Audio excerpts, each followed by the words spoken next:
എല്ലാവർക്കും നമസ്കാരം. ഇന്ന് നമ്മുടെ വീട്ടിലെ ആപ്പിളിൻ്റെ ജേണി നിങ്ങളുമായിട്ടൊന്ന് ഷെയർ ചെയ്യാമെന്ന് കരുതി. നിങ്ങൾ ആരെങ്കിലും ആപ്പിൾ ചെടി പൂവിടുന്ന കണ്ടിട്ടുണ്ടോ? ഈ പൂക്കളില്ലേ, ഇതിൽ നിന്നാണ് എല്ലാത്തിൻ്റെയും തുടക്കം. നമ്മുടെ വീട്ടിലെ തേനീച്ച കോളനി ഉണ്ട്, നമ്മൾ വളർത്തുന്നത് തന്നെയാണ്. ഈ ചെടികളൊക്കെ പൂവിടുമ്പോൾ പെട്ടെന്ന് പോളിനേഷൻ നടക്കാനും പെട്ടെന്ന് കായ ഉണ്ടാവാനൊക്കെ അവരെ ഹെൽപ്പ് ചെയ്യാറ്. ഫസ്റ്റ് ഇയർ ആയതുകൊണ്ട് നമ്മളൊരു ആപ്പിൾ ചെടിയിലാകെ 10 ആപ്പിളെ നിർത്തിയുള്ളൂ. ബാക്കി കുറേ കുഞ്ഞാപ്പിളുകളൊക്കെ പറിച്ചു കളയുണ്ടാവുന്നു. വെയിറ്റ് കൂടിയിട്ട് ഇനി കൊമ്പൊടിഞ്ഞ് കൊണ്ടാന്ന് കരുതി.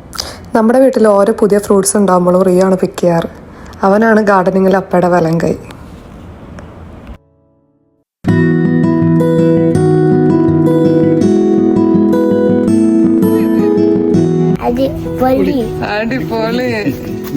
ഇതാരാ പിക്ക് ചെയ്തേ?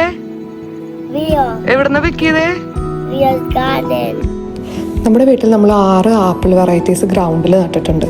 കൂടാതെ 6 വെറൈറ്റീസ് അതിൽ ഗ്രാഫ്റ്റും ചെയ്തിട്ടുണ്ട്.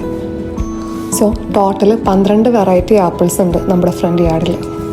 ഫസ്റ്റ് ഇയർ തന്നെ 3 വെറൈറ്റീസിൽ നിന്ന് നമുക്കൊരു 20 ആപ്പിൾസോളം കിട്ടിയിട്ടോ. മരത്തിൽ നിന്ന് പറിച്ച് വാഷ് പോലും ചെയ്യാതെ ധൈര്യമായിട്ട് കഴിക്കാൻ പറ്റുന്ന പ്യുവർ ഓർഗാനിക് ആപ്പിൾസ്.